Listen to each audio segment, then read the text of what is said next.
Welcome to another broadcast of iMoney News. I'm Mari. And I'm Bob. Today, Brad will be discussing rethinking your thinking. The impact of our attitude on our life and others can be a huge roadblock.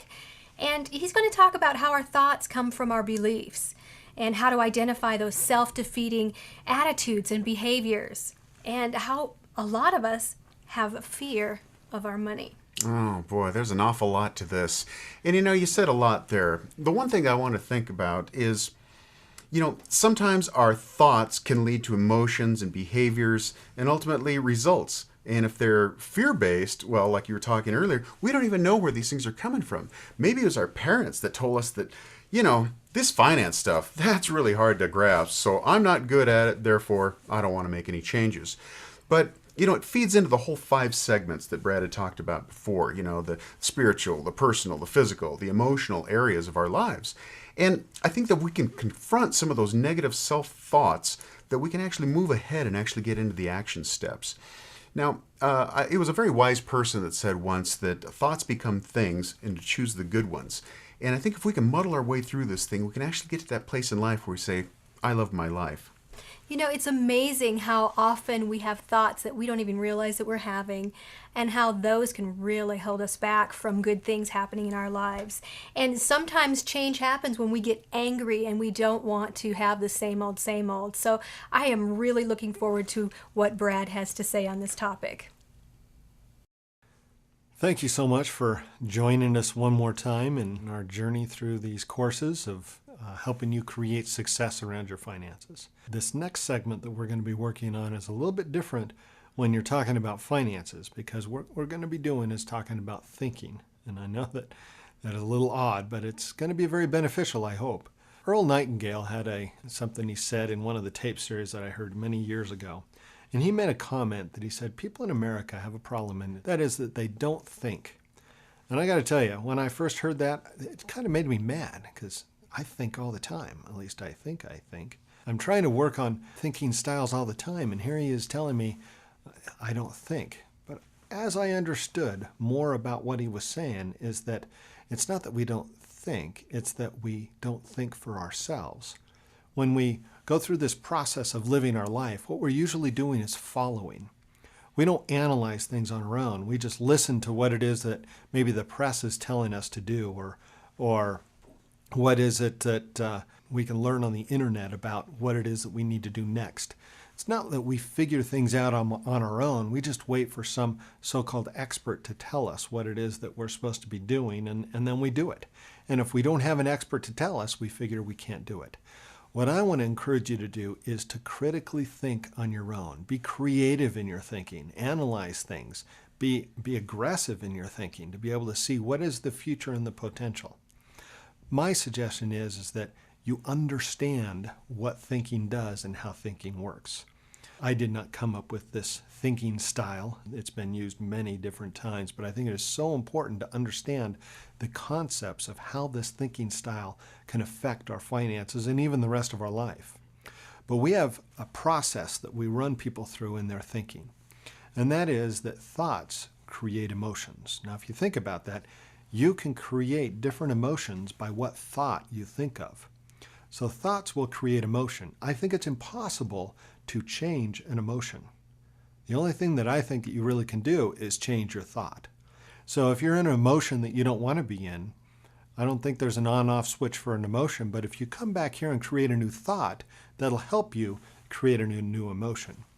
So thoughts create emotions. Emotions create behavior.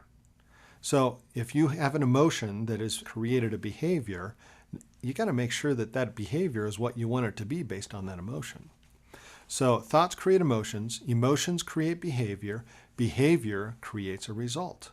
That result needs to be something that you're aware of. You need to know that that result came from a thought that you had.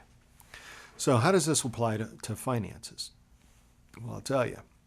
If you have a financial thought that says, I hate finances, I'm horrible at working my money, I can't do budgets, or budgets are too hard, or any of those negative thinking around money, you're going to end up creating an emotion around that. That emotion is going to create a behavior about mismanagement of finances, and that behavior will give you a result of failed finances again.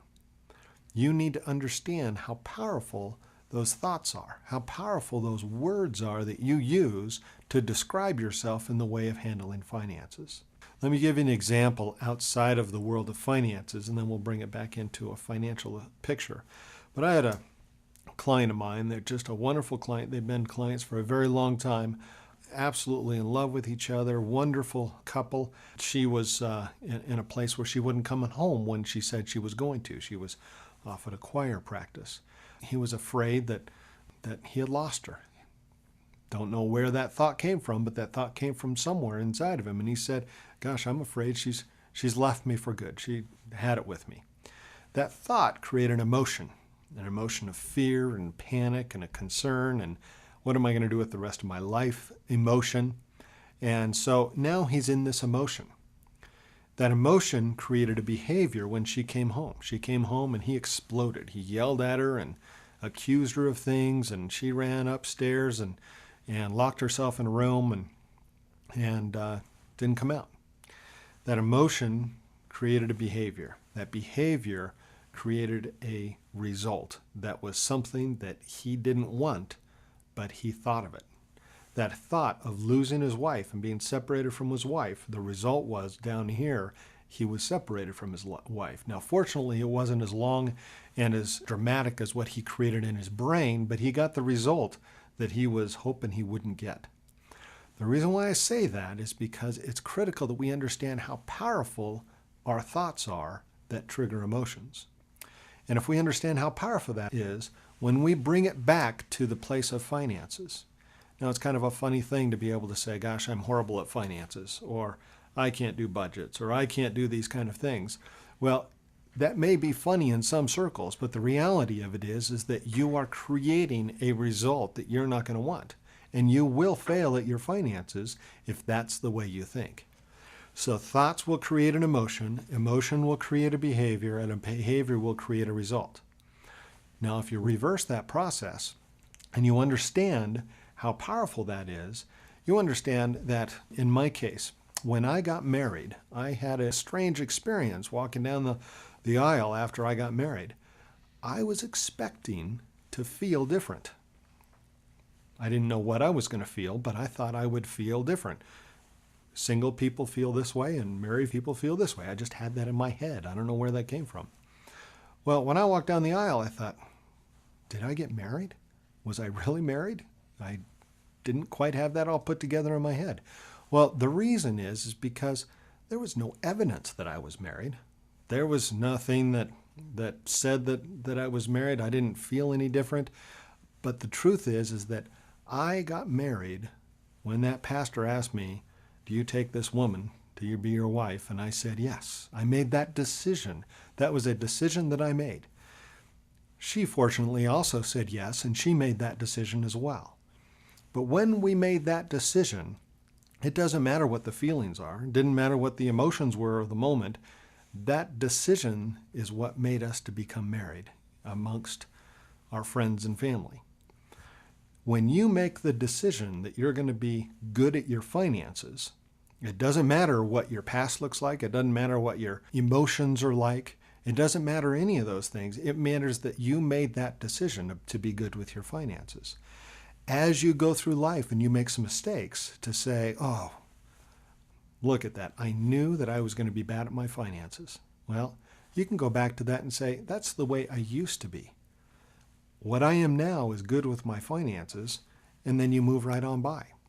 You need to keep the proper thought patterns going to be able to make it so that you can effectively manage the benefit or the end result of your thinking process. I hope that makes sense to you. I encourage you to understand your thoughts, manage your thoughts, make sure that your thoughts are in line with the results you're looking to get out of your finances. Look forward to seeing you in the next segment. Take the time to go through this homework and understand this segment as well. And I will see you the next time. Thanks.